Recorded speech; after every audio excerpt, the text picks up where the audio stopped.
It's fun because you do hear that. You do hear, we've done a terrible job of it. Maybe let's step back and let someone else have a go. Especially when I hear it from men as well, like, we've made a terrible mess of it. It's the women's go now. It's like asking your mum to come clean your bedroom when you've messed it up. Like, if you honestly believe you've made a mess, tidy that shit up. That's the responsible thing to do. So either you think the world needs to change, let's all get together and change it. If you think men made a mess and you're a man, then fucking well clean up your mess. So people often talk about this idea of personal development and professional development. And I think there is no personal and there is no professional. There's only me. And wherever I go, there I am. There's a guy I used to know and he used to say that. I'd say to him, how are you? And he'd go, wherever I go, there I am. And it's not just a cool line. You know, it's very true.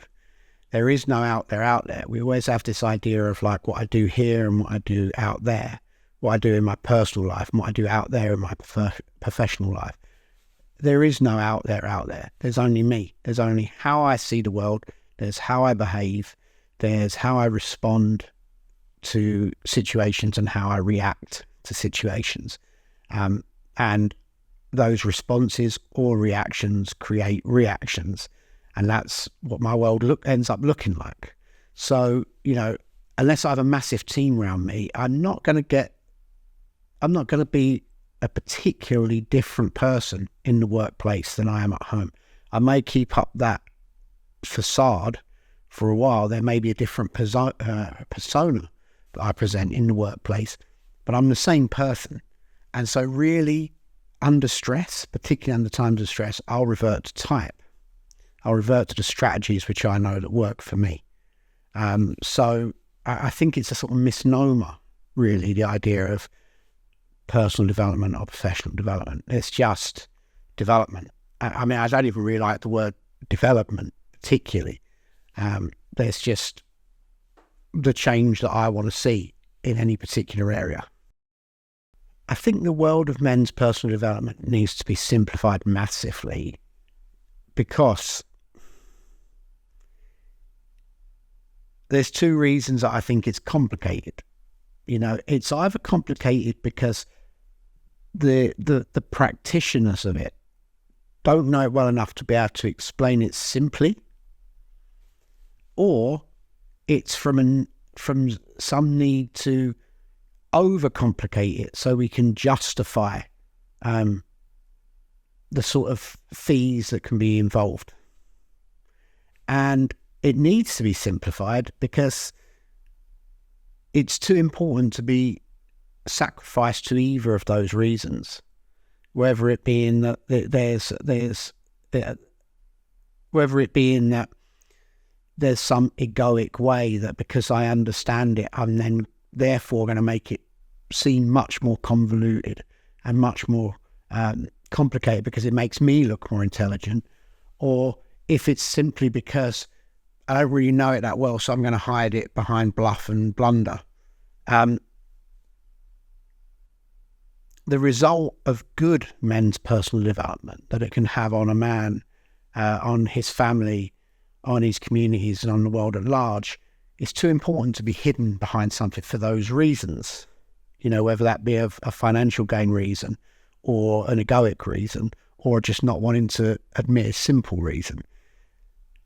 And when I say it's simple and it needs to be simplified, that's not saying that it's easy. The work, as we call it, is very, very difficult and it can take a very, very long time and it takes a lot of effort. The bit that should be simplified is the sequences, is the concepts, is the basic foundations of men's personal development. What works is simple. Building community, for example, clear communication, understanding how the beliefs I've made up in the past, what we call shadow, how they affect how I see the world now, which we call schema. Understanding those sorts of things, they're simple to understand. They're simple to grasp when they're explained simply. And then it becomes a thing of implementation. And that's very different. You know, It's okay for something to be difficult to implement. Most of the most valuable things in life are difficult to implement, like working out, like eating well. But let's not make the foundations difficult. We do that too much with things like diet and stuff, right? You can do a Google search today and you'll find millions and millions and millions of diet books, right? And all they're really saying is fucking stop eating crap and go out for a run once in a while, right? And I would like to see that same approach of simplicity to men's personal development. You're lonely, go and create community. You're not getting what you want, learn to communicate clearer. You're not hearing people properly, learn to listen. You want more? Serve more. They're simple. It can be very simple. And it needs to be simple because when it is simple, then it's effective. And then people have a choice whether they want to implement it.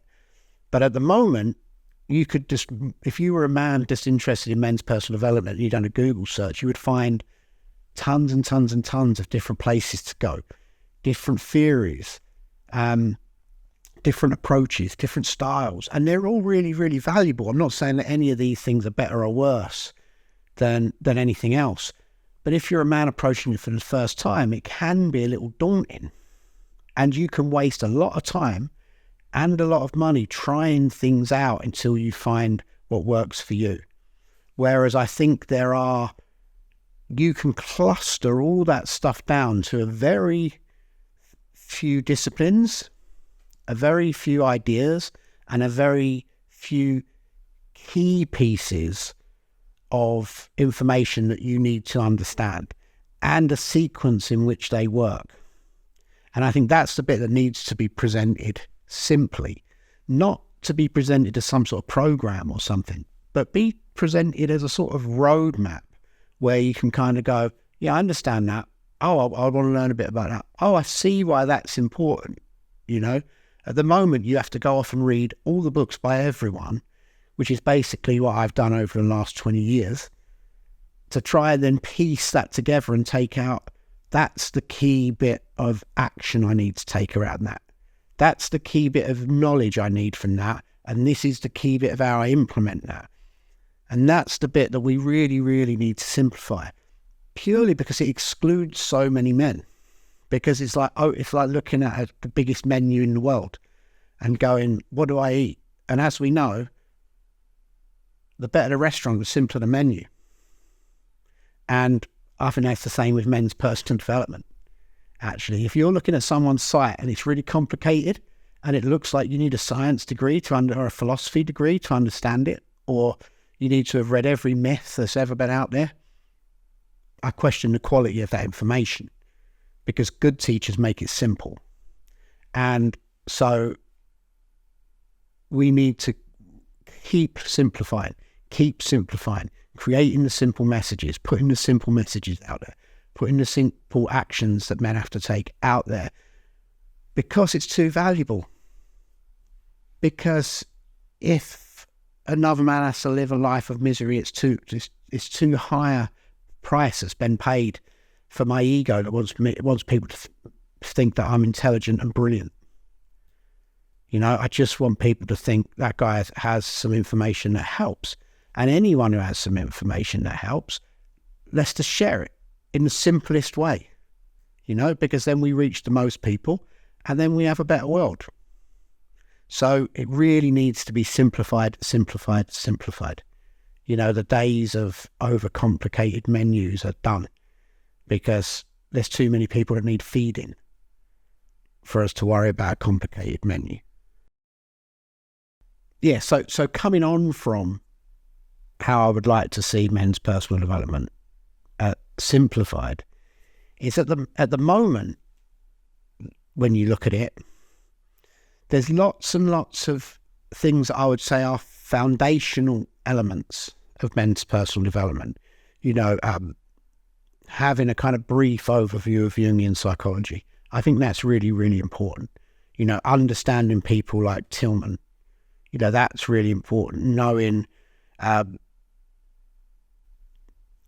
archetypes and sort of the basics of archetypal psychology and the basics of mythodramatic work and all that. Now, even just saying those, that's going to make people's heads go, what's he talking about?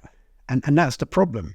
You look at this and you go, the foundations are really, really complicated. You go, I've got to understand anima and animus, and really all you're saying is there's an element of you which is masculine and an element of you that is feminine, or of your psychology. Or you think, the archetypes, there's all these things around wizards and kings, and what does that mean to my life? When really all you're saying is, lover, there's a part of you that seeks emotional connection.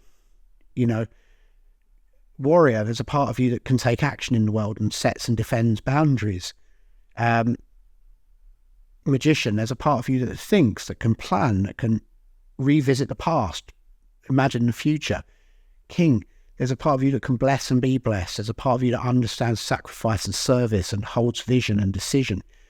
And they're quite simple concepts when they're broken down like that. And they form the foundation of all men's personal development in one way or another. You will come back to these foundation blocks.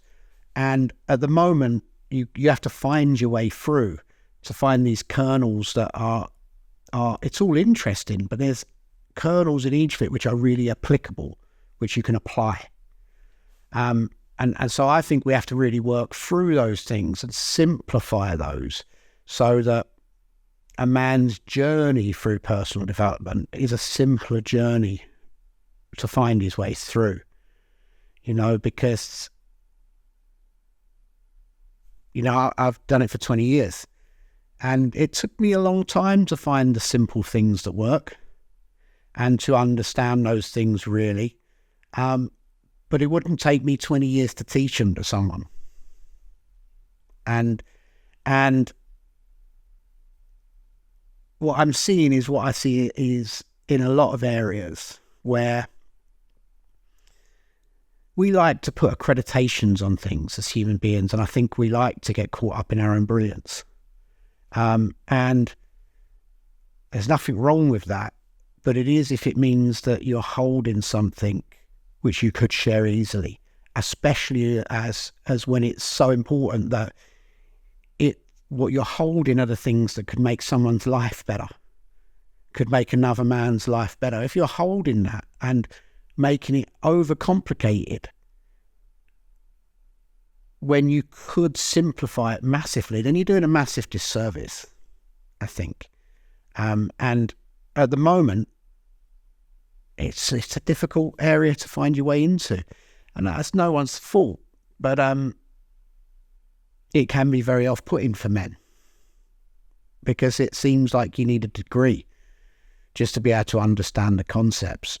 And so my mission is to make that simple, make it really simple, stick it up online, go and have a look at it, go and have a read of it, understand those concepts. And do you know what, some of it people will look at and go, that's a really shallow approach to that. Yeah, good. Because I don't want to get lost in the depths. This is the bit that works. This is how you use it. And just share that shit. Well, there's a few key terms I think that you'll hear. You'll hear people say the work, and you hear people say the journey. And I think there is a journey through men's personal development. I call it the journey through men's personal development. And that journey isn't some sort of like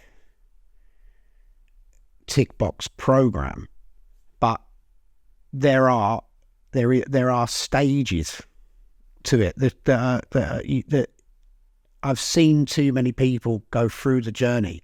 I'd be an idiot not to be able to go, oh, there's a pattern to this. There's a pattern, like it always starts with introspection. On some level, we always have to look back, look inside, look at what's working, what isn't working. Next comes a period of reflection, where suddenly I'm like, this happened to me, and that created that. That's the steps of understanding, Then there's a stage where we start learning some tools that work. Usually with men's personal development, there's some stages that come after that where we start sharing the tools. We build self-esteem by working with other men and by sharing what we know, creating community with other men, until we move through to sort of service, where actually it's what you're giving away is what's building you, where you become a mentor to other men and a teacher. These seem to be the stages of the journey. And within those journeys, there's certain concepts that you pick up along the way, regardless of which discipline you're in. At some point, you will come across archetypal psychology. At some point, you will come across the idea of shadow and projection. You'll come through a stage of learning to speak clearly so people understand you, and listening properly so you hear actually what is being said. You will start looking at your impact. You will start trying to find life purpose. These things are definite stages that no matter which program, book, thing you use, there are certain beat points, like in any movie, that is your journey through personal development. I often refer to it in a little more detail as the second hero's journey. You know, it's not the one that brings us to adulthood, the one that brings us to maturity. It's a very separate journey, the one that takes us to maturity, the one that takes us to sovereignty, the one that takes us to service, a different journey from the first half of our life. And it has beats and it has stages. And it's it can be a relatively, or should be, a relatively simple map that you can guide people through, I think. I'm in a mission to find that out anyway. There's what I call the second hero's journey. And I believe we have two journeys in our life. And the first hero journey, as designed by Joseph Campbell and all those people, I mean, he didn't really design it, but he brought its popularity. That takes us to the man we are. That brings us to the man we are. And then there's the second hero's journey, which is where we take more control of that and we become the man that we want to be. And the difference between the man we are and the man we want to be is the man we had to become. And really that bit that we call the work, all that bit in the middle are trying to dissolve or solve those obstacles. And that's what I think the hero's journey 2.0 is. And it comes to us, it usually comes around middle age, that happens. And it seems particularly prevalent in self-made men or men that have had to overcome a real obstacle in their life at a difficult time or a different event in their life. Suddenly at the other side of that,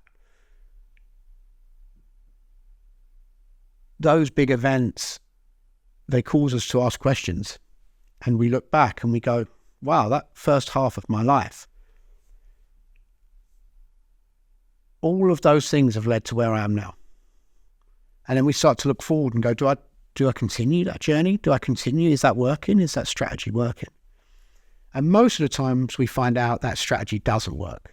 Even if we're successful, whatever that means, there's a point where we go, is this it? Is this it for the rest of my life? And if the question is no, I want something different, whether it's I want something different or I need something different, we have to start out on our second hero's journey. And it has very different stages to the first hero's journey. So that's something that I've been refining for a long time.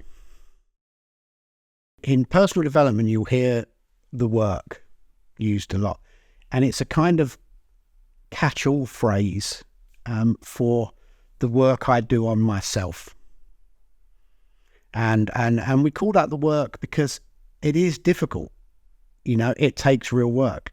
And so,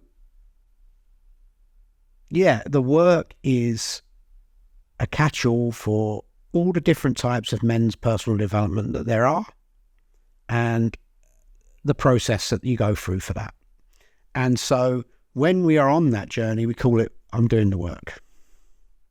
And it really just means I've decided to take the journey of looking at my own life, taking control of my own life and taking responsibility for my own life.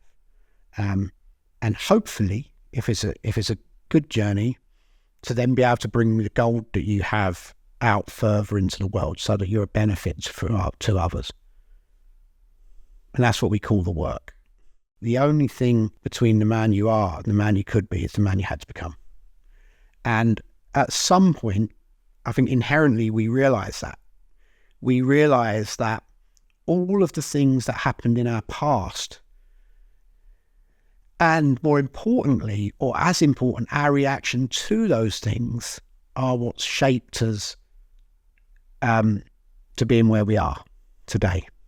And that will affect how we continue. I think it was Jung, but it may have been Tillman, who said, we spend so much time trying to bend ourselves into shapes that are acceptable that we no longer know what shape we were. And no matter how idyllic you think your childhood was, we all went through that journey. You know, Bly talks about us being born with many bags, and anything that isn't acceptable about us or we're told is wrong about us, we put into that bag. But he says we have different bags. We have our personal bags, the thing that we learn about ourselves that's wrong. But we also have like cultural bags. So we have stuff that before we're even born, our culture says are unacceptable for us. You know, boys shouldn't be certain ways. It's, you know, our sexuality, we may try and put that into a bag. You know, and so the work is trying to unpick that. The work is looking back and go, that bend there, where I bent myself into that shape, did I want to be that shape? No. Let me bend myself back into this shape. God, that's harder than I thought. I seem to keep bending back into that shape. Of course you do, like a piano that's been out of tune for a long time. You're trying to tune it back into what you could have been, into the man that you believe you were supposed to be deep inside. The man that has full 360 access to emotions and possibility, you know, bending ourselves into the shape that we could have been. That's the work. That's what I think the work is. It's the journey between how do I become the man I want to be, not the man I had to become. The work is never done. You know, you're always bringing yourself back. I always go off course. I sometimes think of it like that somehow I'm the shore in my own life. And sometimes I go out to sea on a little mini adventure and I sort of lose myself. And then I'll come back to the shore and go, where have I been? And so you are consistently always doing the work, I think. I think there's a certain stage where there's certain stages to that work you go through. You know, you do your own work and you're always doing that. But then there is a stage where you move into helping others and contributing to others, and that feels like a different stage. And so you're always revisiting, you're always relearning. But there are certain breakthroughs where it feels like, right, I definitely know that part of me better. I definitely feel like I've healed that particular shadow. And then you'll find another one, because none of us are perfect. And if you think of all the possibilities of the people we could have been, there's thousands and thousands and thousands of places we've been shut down. But what I would say is it's finding the level that works for you. Because you can, and I've seen men get lost in the work where it becomes a consistent journey of self-improvement. That's okay, as long as it isn't making who you are right now wrong.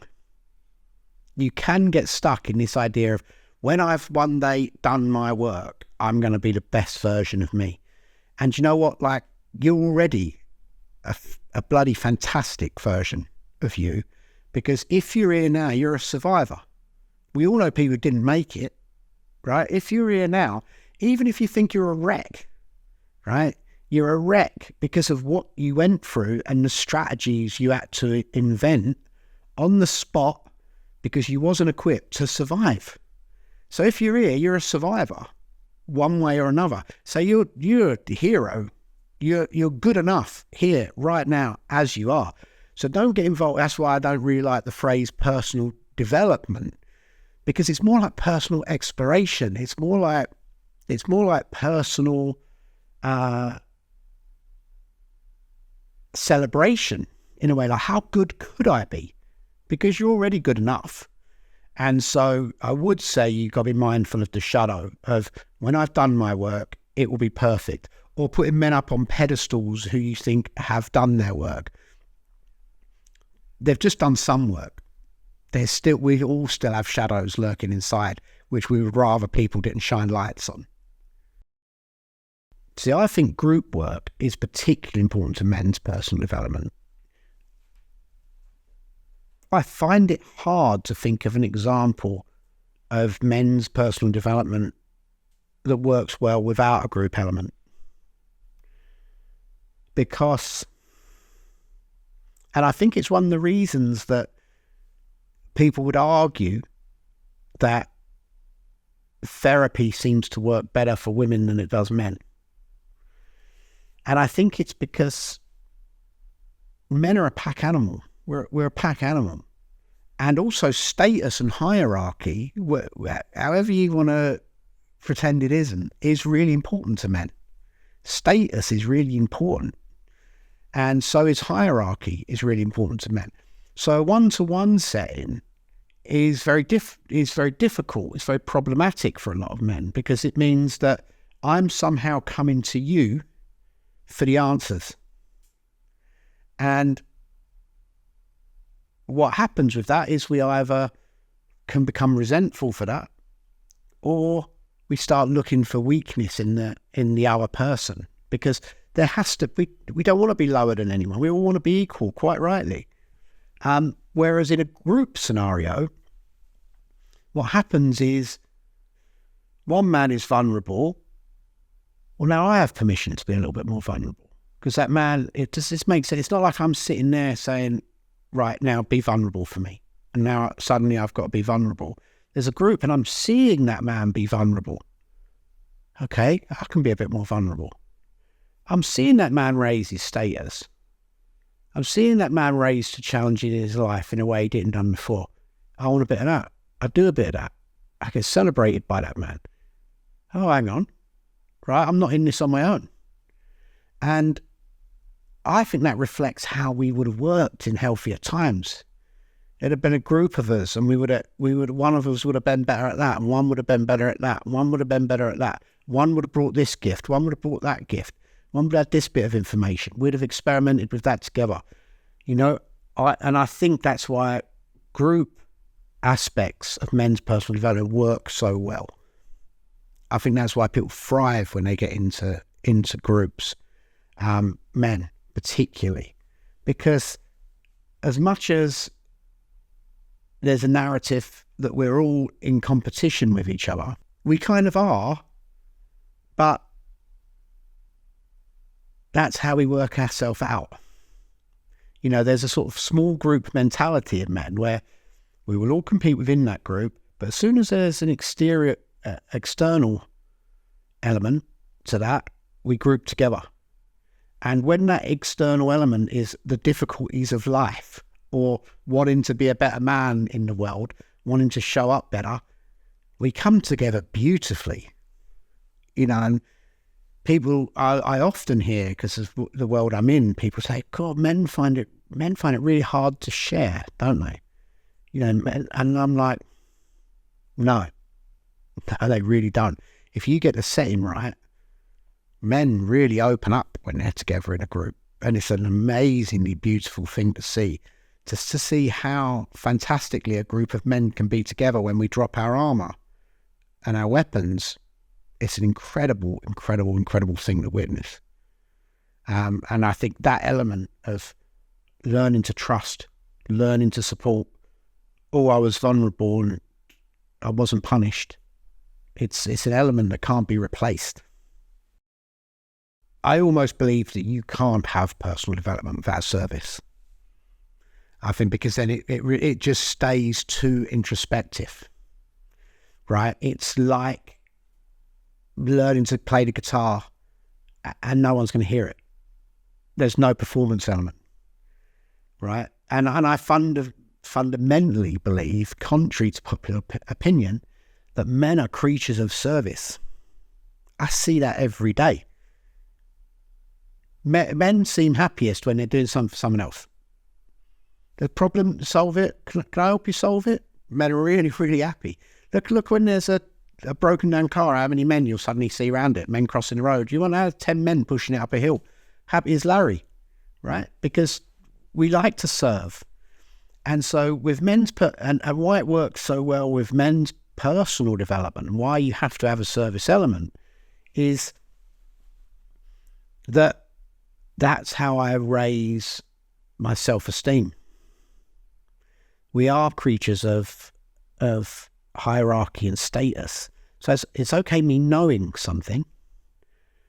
When I then serve another man by trying to teach him it or support him with it or guide him with it, we both win because I get to really learn it, and also my self-esteem goes up.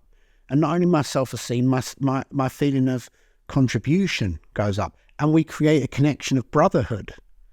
We create I'm giving something to you, you're going to pass that on, each one teach one. We start to build community through service. We start to build connection through service. We show our competency through service. And these are things that men really like. We like to feel competent. We like to feel that we're contributing.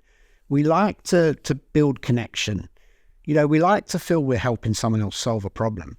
So if it's purely just personal development and I'm purely just learning more and more and more about me all the time, it's almost like wound worship. It's almost like I'm just stuck in my own world, and then suddenly you're the guy who I know so much about everything. People, but what are you doing? But what do you do? How are you making the world better? You're making it better for you. And I ain't one of these sort of manifestation dudes who believe that when my world's perfect, suddenly the world's perfect. Yes, how I am reflects how I see the world, right? But what I do in the world reflects how I'm seen in the world. And how I'm seen in the world is important to me. And it's important to most men, I believe, if they're honest. We like to walk around and go, I don't give a fuck what people think. But yes, we do. And we're not judged by what we think. We're not judged by what we know. We're not judged by what we could have been and could have done and had the potential to do. We're ultimately only judged in the eyes of those around us, including our loved ones, by how we do show up and what we do.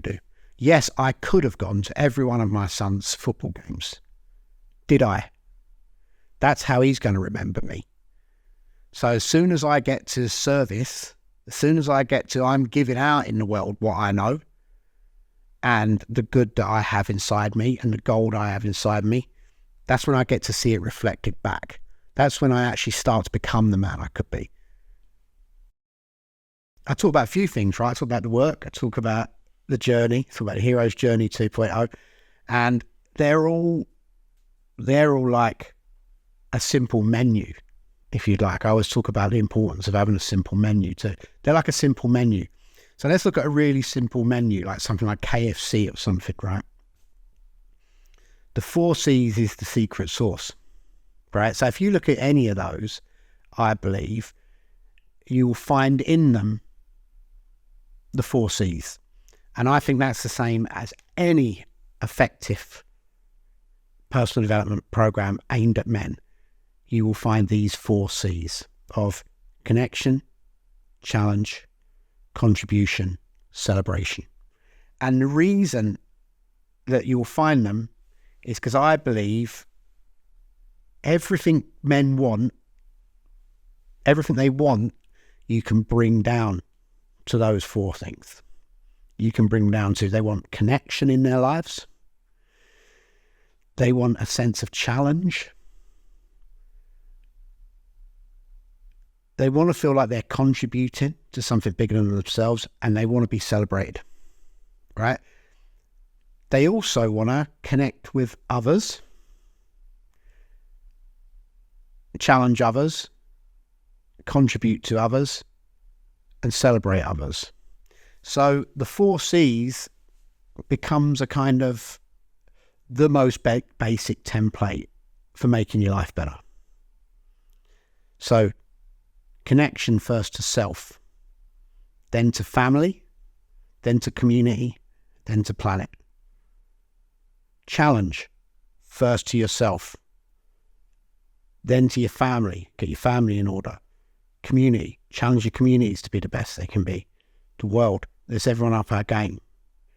Then we go community, to all the way through to planet. So you have these elements that intertwine of connect, challenge, contribute, celebrate, physical, intellectual, emotional, spiritual, self, family, community, planet.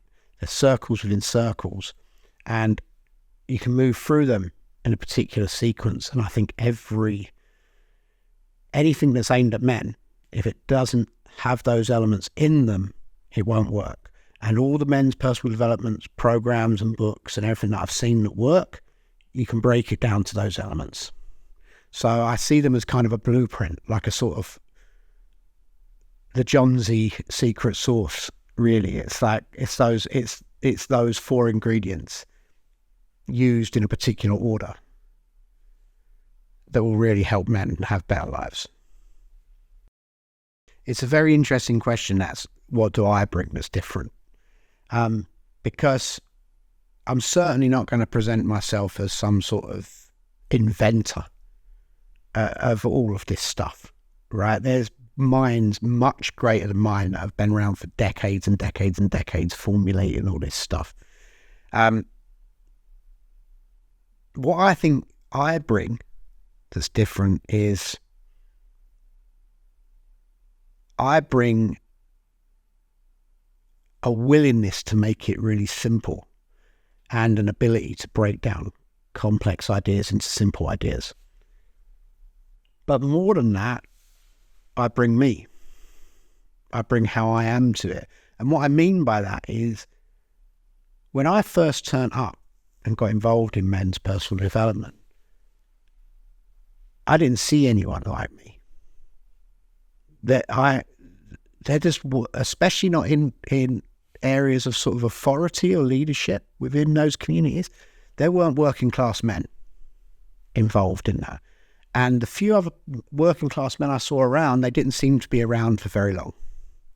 So I kind of decided very early on, I knew there was something in personal development that was important for men, for ordinary men.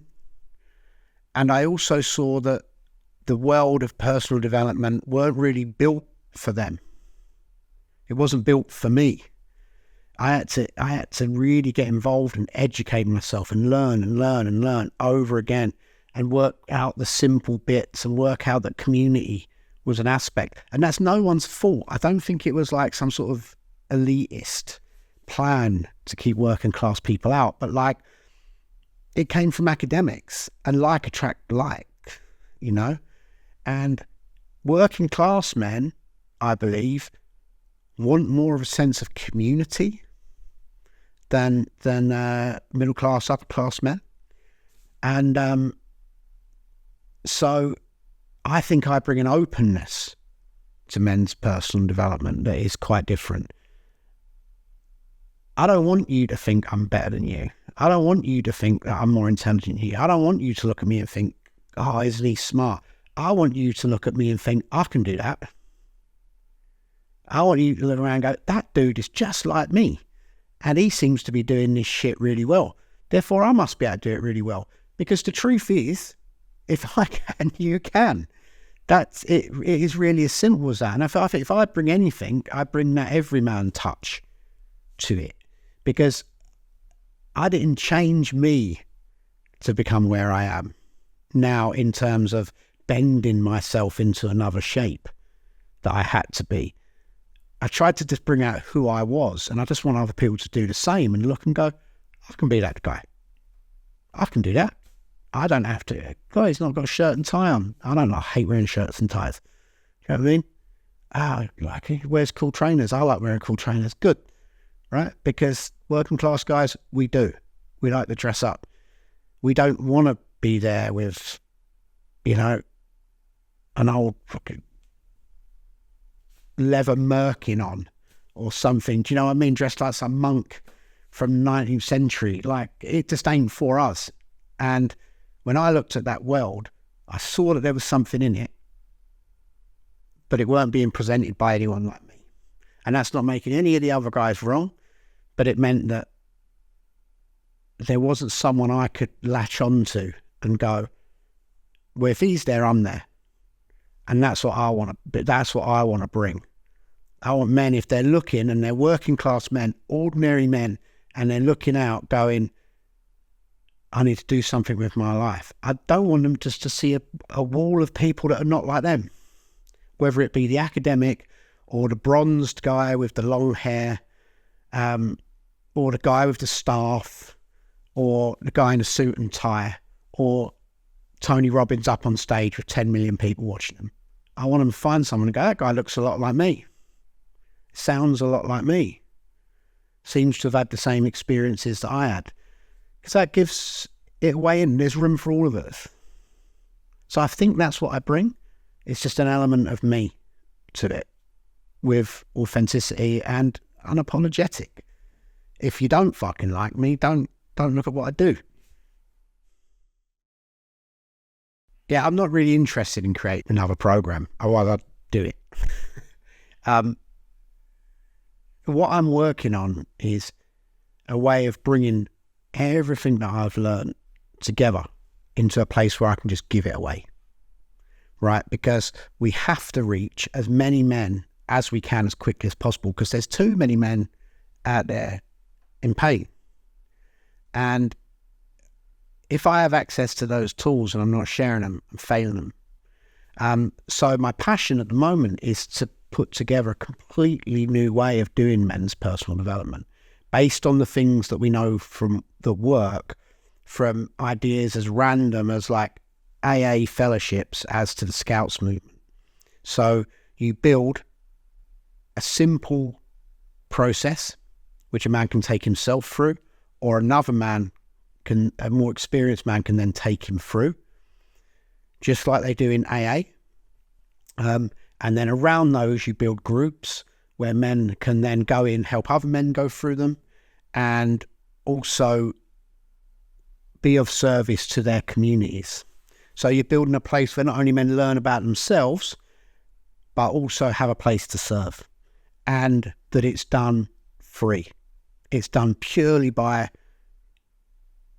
each man showing up for another man. Give what you can, take what you need. There's no sort of need for expensive facilitators, expensive programs, ongoing support that you've got to pay for. You're not buying into some community that you have to keep paying to. It's just a network of men showing up for other men with simple tools and space for them to share what they have to other men, and supporting each other to make a difference to themselves, to their own families, to their local communities, and then ultimately to the planet. I mean, I think however we cut it, masculinity is at a crossroads at the moment, right? There's questions being asked about men and how they show up in the world, right? And there's a changing in roles and a changing of position, and a lot of people look at that negatively. I look at it as a real opportunity. I think there's an opportunity for men to show up in a way that's beneficial to them and a benefit to those around them. But I think, like anything, where there's a moment of opportunity, there's also a moment for exploitation. And so I think it's going to be really easy for men to get lost too, and men to feel inadequate, men to feel like they have no place. And when men feel isolated, inadequate, men can become dangerous. And I think that's what we're seeing a lot at the moment, this idea of sort of toxic masculinity and stuff. I don't believe there's a toxic masculinity. But there's certainly toxic men, right? And so we don't have time for to stare at our navels and share tools with just a couple of men at a time, because there are hundreds and hundreds and thousands and millions of men going, this ain't working for me. This ain't working for me. And if we don't find a way to help those men have lives of contribution, connection, challenge and celebration, they're going to try and get those things elsewhere. And that could become really, really dangerous. And it's dangerous already. You know, look how many the prison population is men. Look how many suicides are men. You know, we can't just solve this a couple of men at a time. There is a need to go to scale, because you got 100 men in your area trying to do something beneficial. Man, you're going to see some change in that area. 100 men in your area trying to do something exploitative and negative, you're going to see a shift in that area.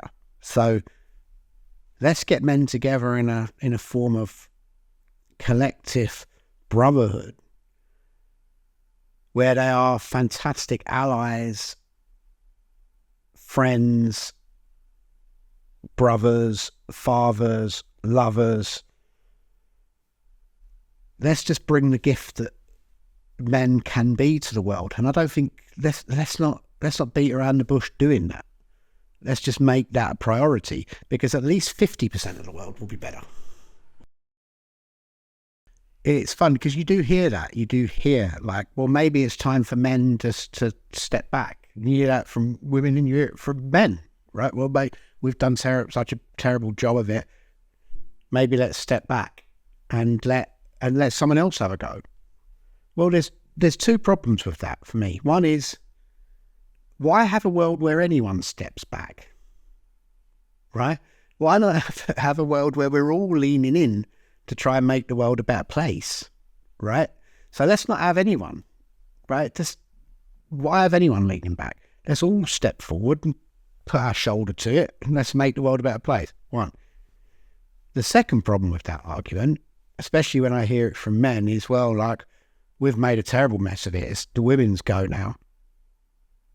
It's like asking your mum to come clean your bedroom when you've messed it up. Like, if you honestly believe you've made a mess, tidy that shit up. Like, that's the responsible thing to do, right? So either you think if you think the world needs to change, let's all get together and change it. If you think men made a mess and you're a man, then fucking well clean up your mess, right? Either way you look at it. And I'm not saying either one of those ways is right or wrong, but if I've made a mess, I ain't asking anyone else to clean it up. That's my job to clean that up.